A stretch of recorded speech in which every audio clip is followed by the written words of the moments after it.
Should you learn Rust in 2025? I'm going to give you my completely unbiased answer, including what Rust jobs are now available in 2025 and why these jobs will grow in demand as AI advances, unlike many other tech jobs. But first, we need to understand the current state of Rust and what the near-term future looks like for Rust developers. Starting off with the language and ecosystem.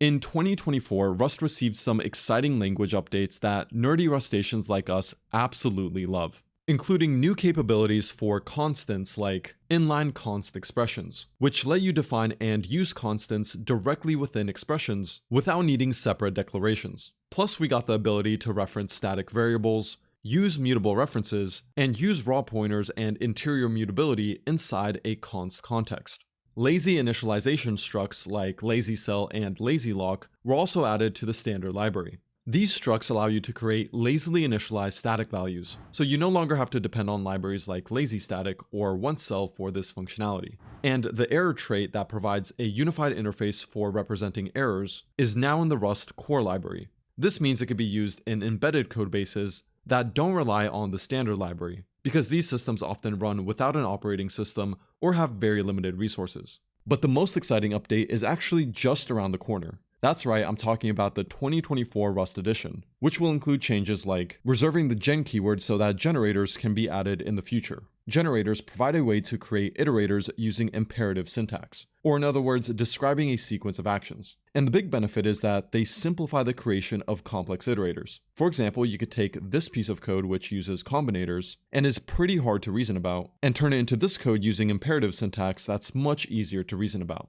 All the other improvements can be found in the Rust Edition guide, which I'll link in the description. Now, this edition will actually be released to stable Rust in February of 2025. But the Rust team is asking developers to start testing the 2024 edition now, and they have a blog post detailing how to do that, which I'll provide a link to as well. The Rust ecosystem has also seen some exciting updates. In 2024, JetBrains released a brand new Rust IDE called Rust Rover, and it's actually free for non-commercial use. And Zed, a next-generation code editor written in Rust, skyrocketed in popularity. Helix, a text editor written in Rust which is similar to Vim, has also gained a lot of traction. And two popular platforms built in Rust have seen major updates. Tauri, a framework for building cross-platform desktop apps, similar to Electron, reached version 2.0 in 2024. And Dino, a JavaScript runtime and successor to Node.js, also reached version 2.0 in 2024. Rust just keeps growing, and it's awesome to see how much the tooling and open source projects using Rust have matured. Next, let's talk about popularity, growth, and industry adoption. For the 9th consecutive year in a row, Rust has been voted the most loved/admired language by the Stack Overflow Developer Survey. The Rust subreddit gained 60,000 Rustaceans in 2024, bringing the total number to over 320,000 Rustaceans. And when we look at the Toby Language Popularity Index, in the past 12 months, Rust has moved from 18th place to 14th place, inching closer towards claiming its spot as one of the top 10 most popular programming languages. When it comes to industry adoption, there are several major tech companies using Rust. Cloudflare is continuing to build out the next generation of internet infrastructure in Rust. In 2024, they open-sourced a multi-threaded Rust framework for building HTTP proxy services, and they said they're already using it for services that handle a significant portion of Cloudflare traffic. Google has also seen shockingly impressive results from their Rust usage. During a talk at Rust Nation UK, the director of engineering at Google Android, Lars Bergstorm, said Google has rewritten a large portion of systems in Rust, and they found that Rust teams are just as productive as Go teams and twice as productive as C++ teams. There's no loss in productivity when moving from Go to Rust. We see reduced memory usage. We see a decreased defect rate in those services that have been rewritten in Rust, comparing our rewrites of C++ code into Rust. In every case, we've seen a decrease by more than 2x in the amount of effort required to both build as well as maintain and update those services written in Rust. Lars also mentioned that it takes C++ devs at Google 2 months or less to ramp up on Rust, which is actually similar to the ramp-up time for Java devs transitioning to Kotlin at Google. Lars also pointed out that over 50% of engineers surveyed at Google said Rust code is easier to review, and 85% of engineers are more confident that their team's Rust code is correct compared to other code in their system, a number Lars was personally shocked by. And I've never seen those kind of numbers before. In another article published in 2024, Google claimed that shifting to memory-safe languages like Rust cut Android memory vulnerabilities by a whopping 68%. Microsoft has also been using Rust across various products, including Azure, Windows, and low-level security components. But the company hiring the most Rust developers by far is actually Amazon, with over 230 open positions. When it comes to the public sector, memory-safe languages like Rust is also something the US government has been pushing for. In 2024, the US government even brought up the idea of creating a tool that automatically converts C code to Rust. All of this makes it an exciting time to get into Rust, and I'm confident that industry adoption will only continue to increase. But what about the Rust job market? When developers think about learning Rust, they often weigh it against other languages like C++, Go, Zig, or even Mojo. So let's see how these languages stack up in terms of job opportunities, ease of learning, longevity, and job mobility. When it comes to job opportunities, C++ definitely takes the prize, with over 30,000 open positions in the US, according to LinkedIn.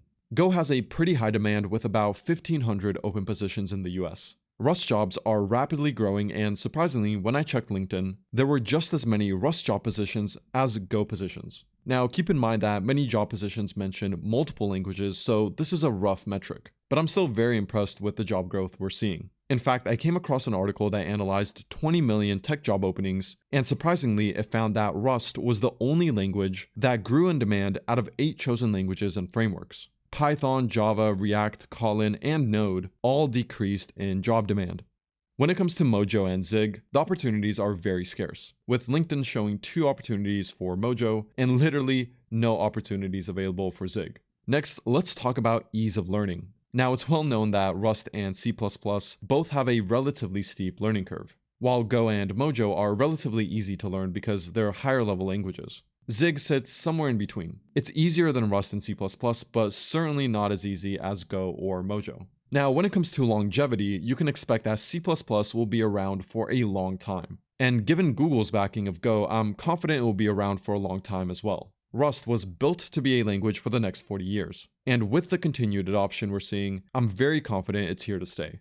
Zig and Mojo, on the other hand, have yet to prove their longevity. So the future is very uncertain, at least as of this video. Finally, let's talk about job mobility. In other words, how easily can a developer transition between different roles, industries, or domains after learning a particular language? Both Rust and C++ have a high degree of job mobility.